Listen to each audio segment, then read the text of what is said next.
Você está no Pode Ler e Escrever, o podcast literário. Por aqui, conversamos com escritores, profissionais do livro, produtores de conteúdo e amantes da literatura. Chega mais e aprenda com a gente.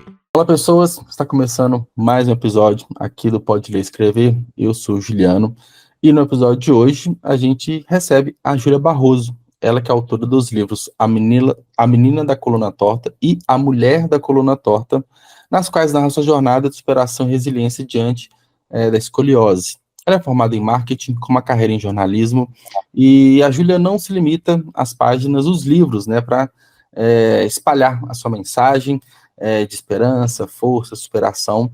E ela tem uma presença ativa também em várias plataformas, como o blog, que é um assunto que eu gosto bastante, eu também escrevo para blog, eu acho que é um ótimo portal assim, para a gente comunicar aquilo que a gente quer falar, e o blog tem um nome do seu primeiro livro, A Menina da Coluna Torta, e também palestras, participação em eventos, sempre com foco nessa conscientização. E além da sua voz na literatura, a Júlia dedica parte do seu tempo a um serviço voluntário no Hospital Alemão Oswaldo Cruz, que é o mesmo local que ela enfrentou, ela fez a cirurgia que transformaria ali a sua vida. Como membro da Sociedade Brasileira de Escoliose, ela também empenha em educar e apoiar aqueles que passam pelos desafios semelhantes, usando a sua história ali como inspiração. Então hoje, aqui no Pode Ler e Escrever, a Júlia vai compartilhar um pouco da sua jornada, muito além dos livros publicados. A gente sabe que o livro ele condensa um monte ali, anos e anos de história, de pensamentos, de reflexões, enfim. Júlia, seja muito bem-vinda, como que você está? Juliano, muito obrigada por abrir esse espaço no podcast para a gente falar de um assunto tão importante que é a escoliose, que acomete aí de 2 a 4% da população mundial, e muita gente ainda não sabe sobre isso, então obrigada mesmo, o prazer é todo meu. Que bom, eu tenho muita curiosidade em saber, porque eu já queria até começar pegando um pouco o gancho do que você falou, dessa porcentagem das pessoas que têm escoliose, porque quando a gente fala de dor na coluna, problema na coluna, todo mundo vai ter uma queixa.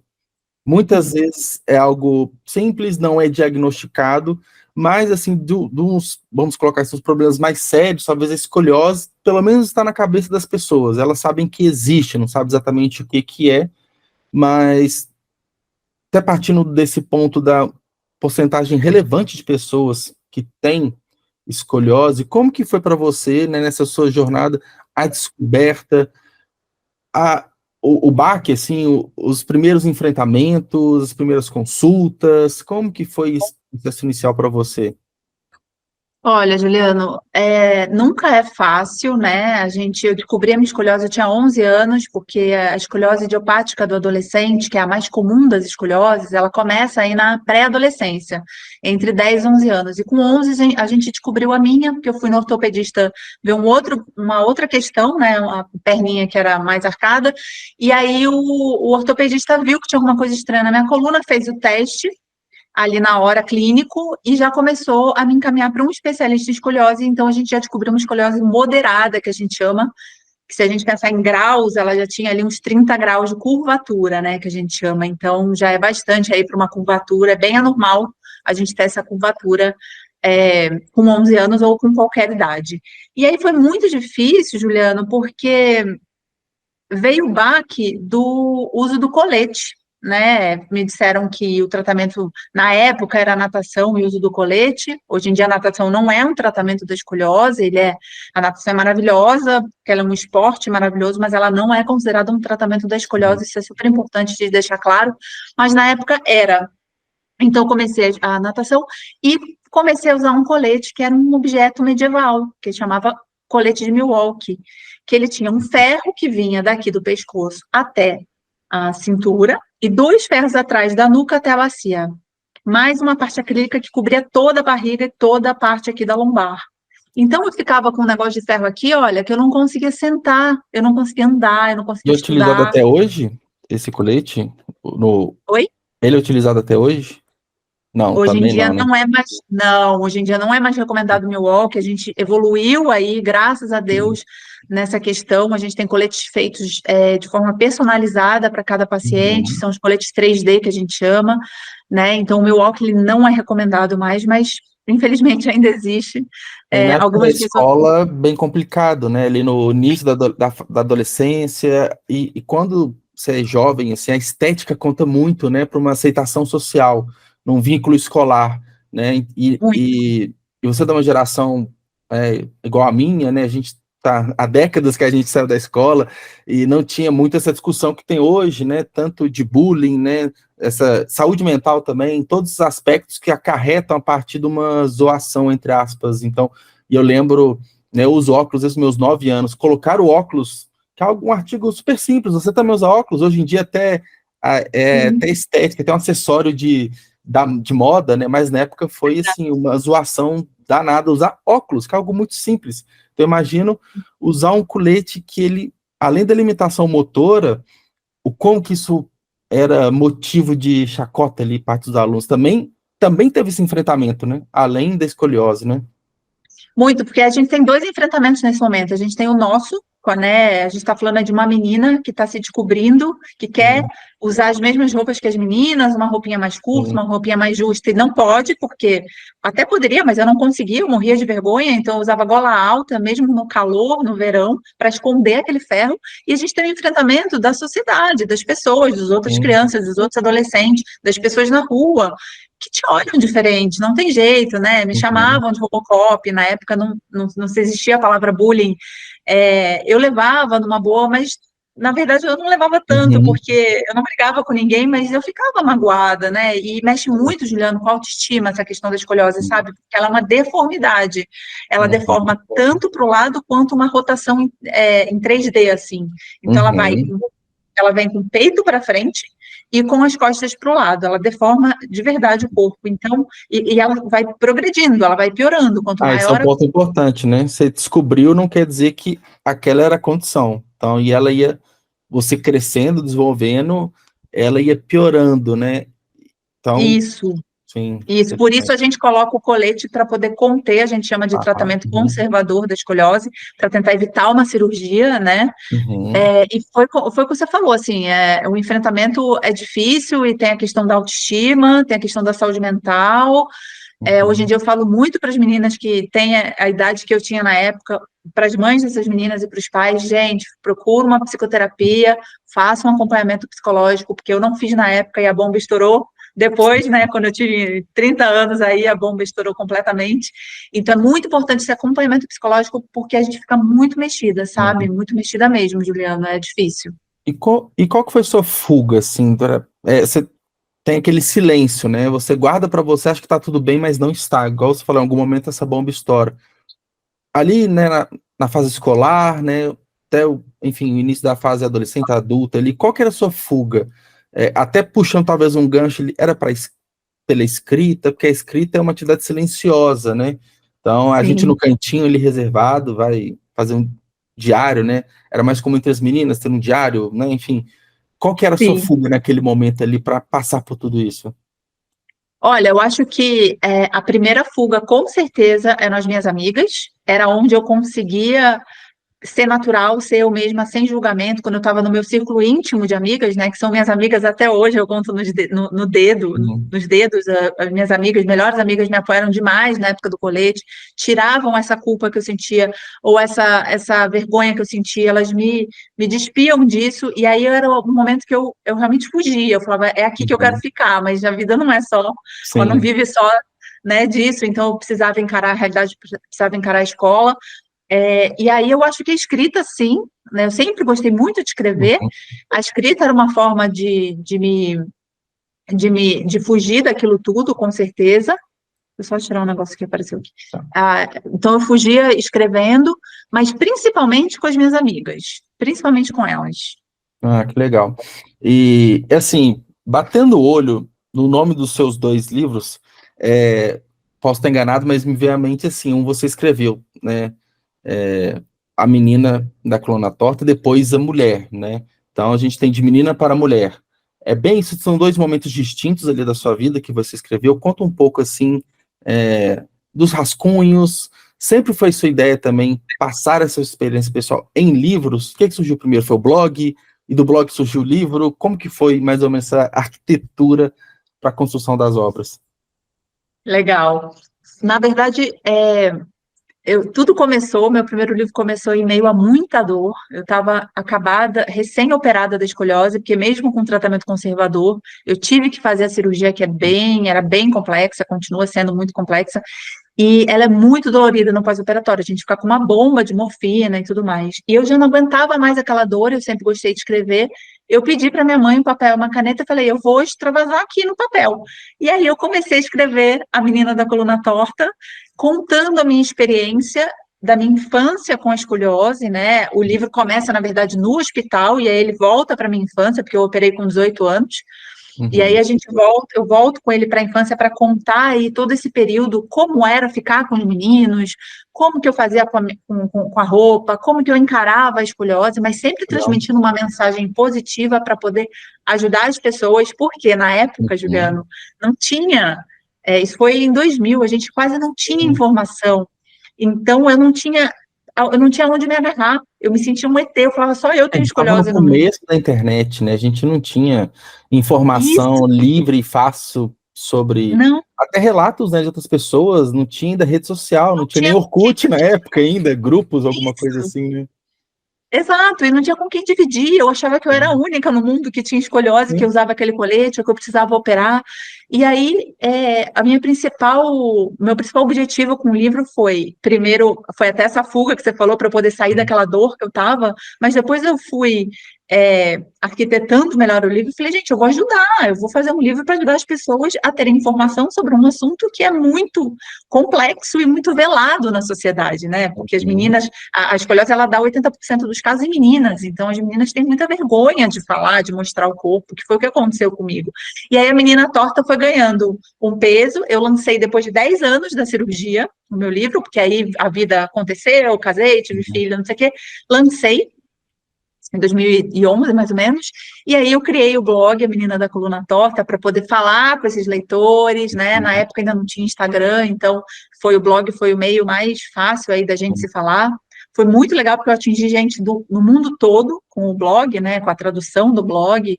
E aí eu vi que ali era um canal importante, né? Uma bandeira muito importante. Eu vi a quantidade de gente que me procurava, tanto os pais quanto as crianças, os adolescentes. E aí passou-se um tempo, eu fiquei no mercado corporativo como jornalista há muito tempo e tal, trabalhei em veículos, trabalhei em agências de comunicação. E aí, ano passado, eu falei, ai, gente, olha, essa vida corporativa para mim já não está dando mais, vou escrever meu segundo livro, A Mulher da Coluna Torta. E aí veio a fase adulta, que aí foi o que você falou, já é um outro momento, já conto histórias já da minha fase adulta, como que eu lidei com a escoliose também agora nessa fase, tem depoimentos de médicos, fisioterapeutas, psicólogos, então, de outras pessoas com escoliose, conto outros desafios e outras conquistas também, então, realmente é bem dividido, assim, a Menina Torta é muito mais da infância e da adolescência, e a Mulher da Coluna Torta é muito mais da fase adulta. Ah, que curioso. É porque, assim, são experiências e vivências completamente diferentes, né? Então, acho que é uma leitura muito complementar, eu imagino, né? Do primeiro e do segundo. E quando você lançou o primeiro livro, em 2011, que aí você foi para outras mídias também, igual você falou, para o blog, você, né, seguiu a carreira jornalística, te abriu mais a mente, assim, após a publicação, do universo, assim, de pessoas que passaram e passam pela mesma situação que você. Teve uma descoberta maior ainda após a publicação do livro, quando você passou a divulgar, e aí que entrou esse momento de falar mais de palestras, enfim, da questão do voluntariarismo, enfim, como que foi, assim, esse pós-primeira publicação? Qual foi a sua surpresa com o livro estando no ar, assim? Sim, eu fiquei muito surpresa, porque eu não imaginava que eu fosse receber tantas mensagens e tantas pessoas pedindo a minha ajuda, que o que eu posso ajudar é com a minha comunicação, né? Eu sempre tive uma veia mais comunicativa, então a minha forma de ajudar é conversando, é apoiando, é acolhendo, é dando uma palavra de carinho, né? Eu não sou técnica, não sou médica, não sou fisioterapeuta, não sou da área de saúde, mas eu tenho toda essa parte da comunicação que veio comigo, né? Então, quando eu lancei o livro e logo em seguida eu lancei o blog, eu fiquei muito surpresa com a quantidade de gente as mães, Juliano, até hoje, né? Porque agora teve o segundo livro e tem o Instagram hoje em dia, elas me ligam e falam, Júlia, eu só quero uma palavra de carinho. Minha filha está entrando está entrando na sala de cirurgia e eu preciso falar com alguém. Então, assim, tem pré-cirurgia, tem o colete, tem o pós-cirurgia. Então, existe uma comunicação agora na comunidade de quem tem escoliose e quem tem familiares com escoliose, que eu me sinto muito parte, me sinto muito grata e muito feliz de poder levantar essa bandeira com a minha comunicação, sabe? E os livros, eles abriram essa porta, né? Eles são uma forma de eu mostrar para todo mundo a minha vulnerabilidade, porque eu sou muito sincera nos 2 livros, eu fui muito honesta com todos os meus sentimentos, é uma forma de eu mostrar, olha, gente, não são só vocês que estão sofrendo, vai passar, eu também sofri muito, mas passa e a gente precisa se apoiar. Então, o livro traz essa coisa humana, sabe, para as pessoas lerem e falarem, bom, eu não estou sozinha, que era o que eu sentia na época, né, eu me sentia muito sozinha. É legal, assim, é muito difícil, né, claro, né, toda a situação, mas depois, quando alguém desbrava tudo isso e começa a comunicar, quem está passando por isso agora, ter essa referência é muito importante, né, é uma relação de proximidade, uma relação muito empática ali, e de fato ajuda bastante, né, principalmente num momento tão difícil, eu imagino. Eu já vi até algumas fotos, assim, alguns relatos de pessoas que operaram. Você vê um raio-x assim da pessoa, ferro de cima e embaixo ali, né? É isso. E, e não é. E o pós deve ser, eu imagino, extremamente doloroso ali. Então você já vem com uma carga de dor, no sofrimento, de exclusão social muitas vezes. Aí no depois tem toda uma dor física, então é um processo muito difícil ali, né? É muito doloroso e só te complementando, a escoliose, ela é muito, cada caso é um caso. Então, por exemplo, a gente começa, né, eu com 11 anos tinha 30 graus de escoliose, eu não sabia se o colete ia funcionar para mim, como outras pessoas não sabem, e é um tratamento muito longo, não é um tratamento assim, Muitos olha, você anos, né? é muito longo, são anos e anos para você não saber se aquilo. Mas a gente precisa tentar o tratamento conservador para Sim. evitar a cirurgia. A gente bate muito na tecla da detecção precoce, que é fazer a Uhum. triagem nas crianças de 10, 11 anos, né, até a partir dos 9, fazer um teste clínico que a gente que chama teste de Adams, que é muito fácil, a gente faz em casa, pode ser feito, inclusive deve ser feito nas escolas, para poder começar o tratamento na hora certa, que hoje em dia o tratamento é colete e fisioterapia com exercícios específicos para escoliose. Isso já é considerado um tratamento da escoliose, tá, Juliano? Para poder evitar a cirurgia. Mas tem a questão psicológica, porque a gente nunca sabe se isso vai dar certo. A gente tenta, né? A gente tenta. Então, é meio que uma faca na cabeça, sabe? É bem complicado. São anos e anos de sofrimento da família. Quando você pega criança mas ela não vai entender por que ela está passando por aquilo, né? Então, e fisioterapia também, claro que é menos invasivo, muito menos invasivo que uma cirurgia, mas também é muito chato, né? É repetitivo, é dolorido também, tem que ter muita disciplina. E para uma criança, né, e adolescente, ele entender isso é muito difícil, igual você falou. Pode ser que funcione, tem chances de funcionar, mas não é 100% garantido. Então, nem essa tranquilidade você tem, né? Não tem. E quando, né, você tem um portal, você tem, né, pessoas igual você falando sobre, eu imagino que dá uma tranquilizada, dá uma acalmada, tipo, ó, eu passei por isso, sei que é difícil, mas tô aqui, né, uma forma, e o digital hoje ajuda muito, né, então a gente consegue ter um contato próximo, você tem o Instagram, a mãe tá lá, te manda uma mensagem e recebe um retorno, assim, é um trabalho muito nobre, assim, nesse sentido, né. Obrigada. E teve um intervalo de mais de 10 anos, né, entre um livro e outro. Né? Esse foi 2011, o outro foi lançado ano passado. Falando mais uma questão literária, assim, você sentiu muita diferença, tanto no processo de escrita e publicação, né, da Júlia lá de trás e da Júlia de agora, mais recente. Questão de mercado do livro também, como que foi os processos editoriais, porque é um intervalo muito grande, a gente está falando de tecnologia que avança muito, que facilita a publicação, mas também tem muita concorrência hoje, muito mais concorrência, enfim. Como que foi essas duas etapas de publicação?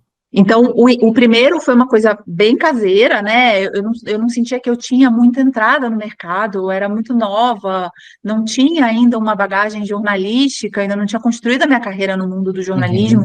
Então, eu optei por uma editora pequena e tudo, e foi uma coisa bem construída a quatro mãos, assim, sabe? Claro que a parte de escrita não, a parte de escrita é toda minha, ela só fez a edição, mas essa questão da capa, a questão da divulgação, né, depois que a gente publicou o livro, então eu senti que era uma coisa meio bem artesanal, né? Sim. E aí passam-se 10 anos, né? Eu já construí minha carreira como jornalista, já tenho mais maturidade também, as coisas evoluíram no mercado editorial, então foi o que você falou, tem o lance da tecnologia, né? As editoras são muito mais tecnológicas hoje em dia.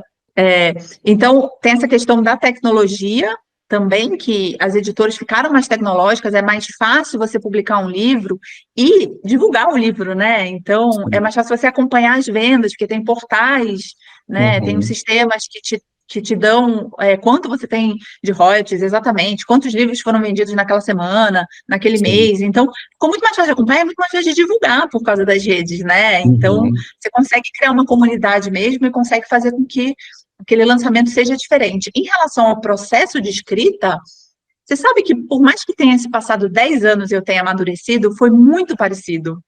Eu sou uma pessoa, sou uma jornalista, uma escritora, que eu não sou muito, eu não tenho, a minha inspiração, ela não é planejada, eu não planejo, eu abro uma folha em branco e começo a escrever, eu vou embora, e aí, de repente, aquilo saiu, eu faço a mesma coisa no blog, né, no site. Eu abro aquele. Bom, hoje é dia de escrever, né? Eu tenho um planejamento só dos dias que eu escrevo, então são 2 dias por semana. Hoje é dia de escrever. Eu sento, pego meu café e saio escrevendo. E eu fiz exatamente isso com os 2 livros. Eu escrevi assim, sem planejamento. Fui dando o nome de capítulo, fui dando o nome, depois eu coloquei o nome do livro, tudo da minha cabeça, mas assim, muito inspiracional, sabe? Muito menos planejado e muito mais inspiracional o meu processo. Sim.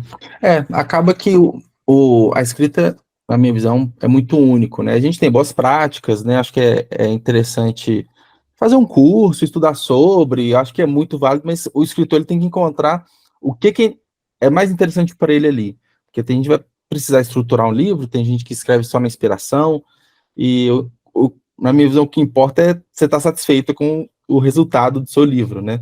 Ao ponto de você querer publicar e colocar no mundo, né?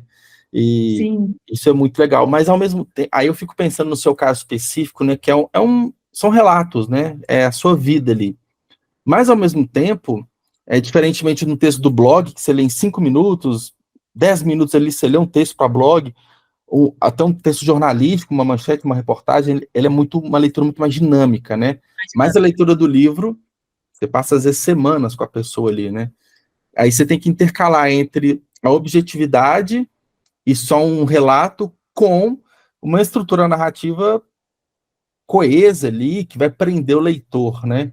Foi um desafio? Como que você equilibrou isso? E da escrita em si, tem muitas diferenças, né? O que você acha mais complicado? Escrever para o blog? Escrever o livro foi mais difícil? Como que você amarra o leitor ali na escrita do livro? Legal, essa pergunta é ótima. Assim, para começar, eu diria que eu decidi ser muito sincera nos meus livros, né? Eu decidi ser muito honesta, por mais que isso causasse na família, porque, assim, você fala de relações familiares, né? Você fala de infância, se entrar um pouco na psicanálise ali, na psicologia, você fala de muita coisa que acontece na sua vida pessoal ali, né? Não só do seu problema de escoliose. E eu decidi ser muito sincera, mesmo que isso magoasse outras pessoas, porque aquela é a minha história e aquilo aconteceu comigo. Então, eu falei, bom, se eu for sincera, eu acho que o leitor ele vai ter uma conexão maior comigo, né? Porque ele pode se identificar com as histórias, ele vai ver, vai sentir que eu não estou inventando ou mascarando nada. Então, foi uma forma ali que eu encontrei de ser sincera comigo, ser sincera com o leitor e de me conectar com o leitor, escrevendo o livro, né? E aí você me perguntou sobre a questão do blog do livro, né, da diferença, da Sim, dificuldade. Eu acho o livro muito mais denso e ele mexe com emoções muito profundas, né? Principalmente sim. com duas autobiografias. A gente vem Uhum, desde a infância até a minha fase agora. Eu estou com 42 anos, eu tive sim, filho, me separei, né? Tenho um outro casamento, tive outros desafios grandes, inclusive em relação à saúde, que eu conto nos livros. sim. Então, é muito denso, é uma escrita densa, né? Eu preciso hoje em dia de Uhum, uma ajuda do meu psicólogo para poder extravasar quando eu sim. acabo de escrever aquilo tudo, porque eu remexo nas minhas emoções para poder passar isso para o leitor, né? Não é um romance. Sim, e um ponto que você falou aqui é sua vida, naturalmente, a escolhose como tema central, mas tem toda uma outra parte, é casamento, é separação, é filho, é a vida profissional, e são enfrentamentos que qualquer tipo de pessoa vai ter na vida, relações pessoais, relações profissionais, e, e assim, talvez, e uma questão de público, assim, é, tem pessoas assim que já chegou assim de depoimentos, feedbacks para você, pessoas que não têm escoliose, não tem ninguém na família, mas se identifica por ser uma mulher contando a história da vida dela e tem essa empatia também, né, de conhecer histórias independente do que seja o tema central, né? Já chegou assim para você também? Chegou, Juliano. Eu tenho algumas seguidoras e alguns seguidores, que tem um em especial que é muito, já virou até meu amigo, porque ele não tem nada, ele não tem escoliose, ele não tem nada, mas assim, ele se identifica, ele se conecta, ele torce, sabe? Ele quer me ver ali todo dia nas redes sociais, ele lê todos os meus textos do blog. Tem outras mulheres que se identificam muito também, independente da escoliose, né?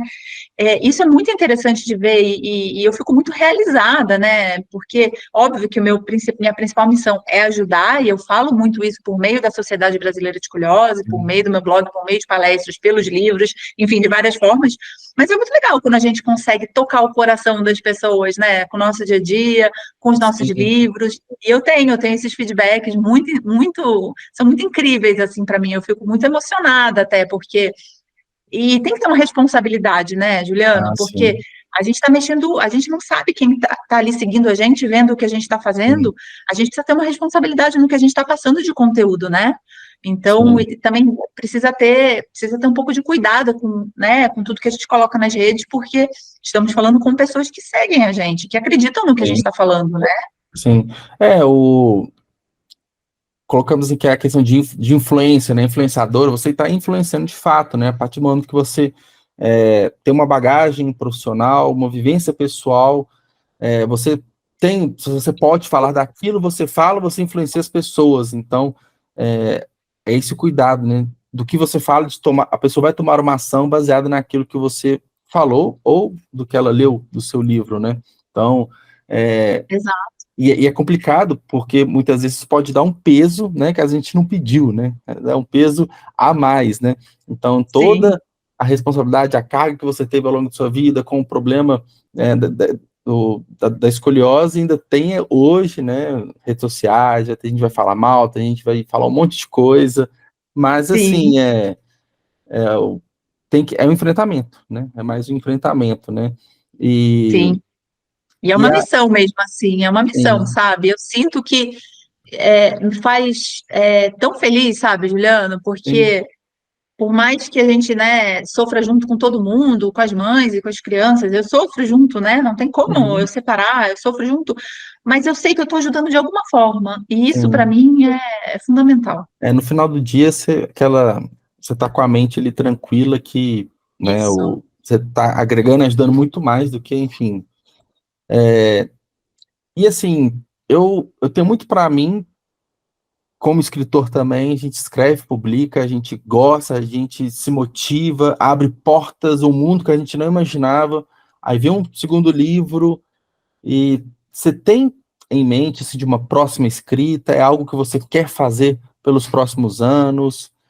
Apesar de estar bem recente, né, o último livro, mas tem em mente mais algum, às vezes até fora do tema? Eu tenho, esse é recente, eu acho que o próximo não vai sair rápido, Uhum, mas eu tenho uma ideia de um livro que a gente possa, de repente, fazer um livro. meio de colaborativo, então Sim. pegar um médico, um fisioterapeuta, um psicólogo, um paciente, então cada um escreveu um capítulo para a gente Isso é falar legal. sobre a importância da escoliose, né, com a visão de cada um, da equipe multidisciplinar, que ela é fundamental Isso é legal. no tratamento da escoliose. Então, eu tenho muita vontade de fazer esse livro, eu organizar isso tudo, né, e a gente fazer um livro em conjunto. Uhum. E quem sabe um dia a idosa da coluna torta, a vovó da coluna torta, Que aí pega as 3 fases ali da vida, vamos pega. colocar assim, né? Quem E, sabe, né? Tá no sim. radar. E aí me veio uma dúvida, até voltando um pouco mais o começo da nossa conversa, né? Você operou, você falou, com mais ou menos 18 anos, né? E aí tem todo o pós-operatório, recuperação, e, entre aspas, resolve o problema, ou como que é a vida ali depois de operado? Tá. Ela praticamente resolve o problema, a cirurgia, porque a gente calcifica, a gente faz uma nova coluna com Uhum, os pinos, né, e com enxerto ósseo. Então, a gente resolve a questão da curvatura, da uhum, progressão da curvatura, né, da doença se piorar, e também da questão estética, o que é muito importante para o paciente sim, também, né? Então, isso fica resolvido. Muita gente tem medo, eu não vou poder fazer um esporte, não vou poder fazer exercício. Pelo contrário, quanto mais a gente se uhum, movimentar, melhor. Não tem problema, é vida normal, a grande maioria dos casos, né? Estou muito falando de legal. escoliose idiopática do adolescente, a gente opera, passa por aquele período bem difícil pós-operatório, mas depois é vida normal. Então, assim, o meu caso, como eu operei lá atrás, em 2000, ainda não tinha, eu acredito, né, que ainda não Uhum, tinha as técnicas que tem hoje em dia. Hoje em dia as sim, pessoas ficam com muito menos graus do que na época. Então eu ainda tenho 28 graus. Então eu me olho no espelho, eu vejo a escoliose mesmo operada.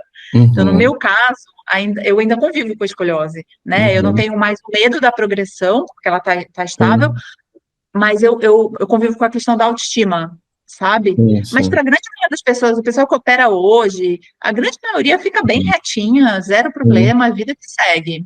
Vida que E segue. esperou, né, os 18 anos pelo desenvolvimento, né? É quando não tem mais a questão da progressão, tipo, você tem que esperar esse momento para ou não. Não, não. O importante, e por isso que é de caso a caso, o importante é a gente ver a maturidade esquelética. Então, quando a gente fecha o crescimento pela bacia. Nas Uhum, meninas é mais cedo que os meninos, então as meninas fecham o crescimento mais ou menos 2 anos depois da menarca, né? Depois da menstruação. uhum, Os meninos já um pouco mais para frente. A gente uhum, só tira o colete, né? A gente só a gente acaba o tratamento conservador quando se faz a maturidade esquelética. E aí é que a gente vai avaliar se a escoliose estabilizou e não precisa de uma ah, sim. cirurgia ou se houve uma Ou progressão. sim. Uhum, Eu fechei o crescimento com 14. Eu fui operar com 18 porque a gente não tinha dinheiro para cirurgia. uhum, É uma cirurgia extremamente cara e o SUS não é, tem pelo SUS, mas é uma coisa muito difícil. Então, assim, as filas são de anos e anos, então a gente teve que arrecadar dinheiro com a família, com amigos, por isso que eu demorei tanto também para operar, que é um ah, problema grande de quem precisa operar, é uhum. a situação financeira, sem dúvida É, nenhuma. que é um ponto que não foi abordado, que por ser uma cirurgia bem complexa, naturalmente é um custo, né, muito alto e inacessível para a grande maioria das pessoas, né? Inacessível. E a escoliose só piora, né, Juliana? Então, assim, Sim, as pessoas que sim, precisam operar, elas ficam na fila anos e anos com a escoliose progredindo. A gente tem casos de 120 graus, 110 graus que não conseguiram operar até hoje. sim. É desesperador, assim, e as pessoas não têm condição financeira de arcar. Hoje em dia, uma cirurgia, ela vai em torno de 200, 300 mil reais, Sim. fácil. Que Então, impossibilita a pessoa de trabalhar, enfim, de ter uma vida normal, total. né? Então, é, claro que em uma escala, né, uma bem diferente, eu fiz uma cirurgia de miopia, que é por isso que eu perguntei da estabilização, tem que esperar a fase adulta, estabilizou o grau, depois de não sei quantos anos, aí você pode operar para não voltar, né? Então, imaginei algo mais ou menos nesse sentido. Mas, enfim, é muito diferente, uma questão mais estética ali, né? E não impede, mesmo de óculos, a pessoa fazer nada, né? E tem as escolioses de início precoce, que dão nas crianças antes da adolescência, que elas precisam começar a cirurgia na infância, e são várias cirurgias, porque a criança está crescendo, a maturidade esquelética não está concluída, você tem que ir lá e refazer a cirurgia para poder crescer, né, fazer toda a técnica de crescimento ali das hastes. Então, assim, tecnicamente eu nem sei explicar muito bem, mas eu sei que tem que refazer as cirurgias enquanto a criança está crescendo, então é complicado, o negócio é complicado. E você falou até, né, voltando ali para o último assunto que a gente falou, um possível terceiro livro, né, que envolve vários profissionais, é toda uma cadeia de pessoas envolvidas ali, né, desde que a gente pensa de uma forma mais óbvia, que é o médico, o fisioterapeuta, mas tem, né, o psicólogo, né, o psicoterapeuta, tem... nutricionista, né, para poder ajudar aí na imunidade, ajudar na alimentação, ajudar para poder uma pré-cirurgia, a pessoa está bem para operar, então tem as enfermeiras, tem o psicólogo, tem muita gente envolvida. As pessoas envolvidas na educação, né, na parte escolar também, família, Sim. E por isso que é importante, né, vozes assim, igual você, quanto mais pessoas ali no meio acolhendo, porque imagino que talvez por desconhecimento das pessoas, por inocência, e não sabe nem como lidar, né, com a situação. Então...